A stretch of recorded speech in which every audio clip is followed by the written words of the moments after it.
জীবনে ঠকলে হয়তো বিশ্বাসটুকু নষ্ট হয়ে যায়, কিন্তু শেখা যায় অনেক কিছুই। সবকিছু মনের মতো হয় না, মানিয়ে নিতে হয়, কখনো সাধ্যমতো, কখনো বাধ্য হয়ে। সৎপথে চলা, সত্যি কথা বলা মানুষগুলোই জীবনে বেশি আঘাত পায়। কারো দুর্বলতা নিয়ে কখনো মজা করো না। যেটা তোমার কাছে মজার ব্যাপার, সেটা অন্যের কাছে কষ্টকর হতে পারে। মাকে বলে দিও তার সন্তান বড় হয়নি, আজও ব্যথা পেলে মাগো বলে কেঁদে ওঠে। আমাকে যে ঘৃণা করে তাকে ঘৃণা করার সময় আমার নেই, কারণ যারা আমাকে ভালোবাসে আমি তাদের ভালোবাসতে সবসময় ব্যস্ত থাকি। কিছু কিছু সময় আঘাত ছাড়াও ব্যথা পেতে হয়। এই ব্যথার কোনো ঔষধ হয় না, শুধু নীরবে একা একা কাঁদতে হয়। যে ঠকে সে কাঁদে, যে ঠকায় সেও কাঁদে, তবে দুদিন আগে আর পরে।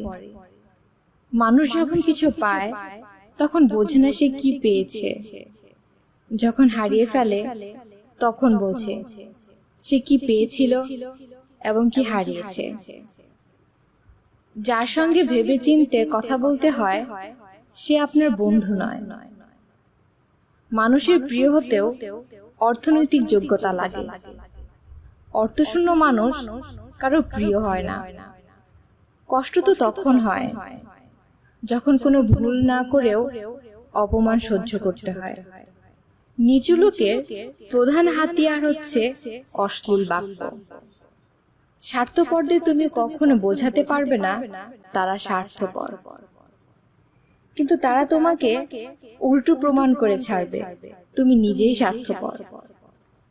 যার কাছে আপনার দুর্বলতা প্রকাশ করবেন সব থেকে বেশি আঘাতটা তার থেকেই পাবেন। মানুষ যেদিন অন্যের ভুল ধরার চেয়ে সবার আগে নিজের ভুল ধরতে শিখবে, সেদিন মানুষ প্রকৃত মানুষ হবে।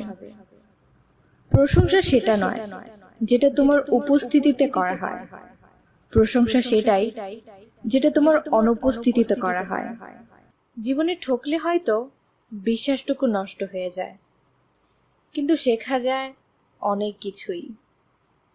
সবকিছু মনের মতো হয় না, মানিয়ে নিতে হয়, কখনো সাধ্যমতো, কখনো বাধ্য হয়ে।